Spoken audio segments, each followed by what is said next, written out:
Visit from St. Nicholas by Clement Clark Moore.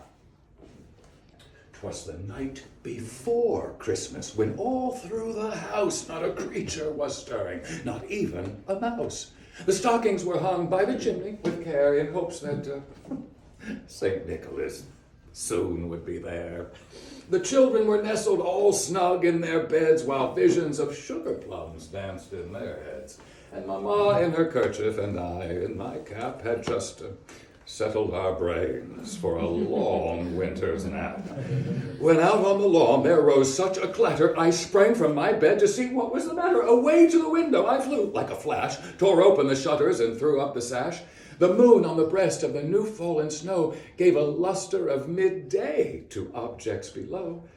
And what to my wondering eyes should appear but a miniature sleigh and 8 tiny reindeer, and a little old driver so lively and quick, I knew in a moment it must be St. Nick.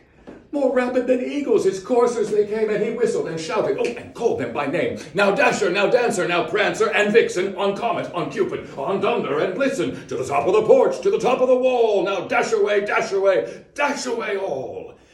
As dry leaves that before the wild hurricane fly, when they meet with an obstacle, mount to the sky, so to the housetop the coursers they flew, with a sleigh full of toys, and St. Nicholas too.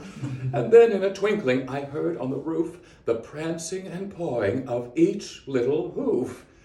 As I drew in my head and was turning around, down the chimney St. Nicholas came with a bound. He was dressed all in fur from his head to his foot, and his clothes were all tarnished with ashes and soot. A bundle of toys he had flung on his back, and he looked like a peddler just opening his pack. His eyes, how they twinkled, his dimples, how merry, his cheeks were like roses, his nose like a cherry. His droll little mouth was drawn up like a bow, and the beard on his chin was as white as the snow. The stump of a pipe he held tight in his teeth, and the smoke, it encircled his head like a wreath. He had a broad face and a little round belly that shook when he laughed like a bowl full of jelly. He was chubby and plump, a right jolly old elf, and I laughed when I saw him in spite of myself. A wink from his eye and a twist of his head soon gave me to know I had nothing to dread. He spoke not a word, but went straight to work and filled all the stockings, then turned with a jerk, and laying his finger aside of his nose and giving a nod, up the chimney he rose. He sprang to his sleigh, to his team, gave a whistle, and away they all flew, like the down of a thistle.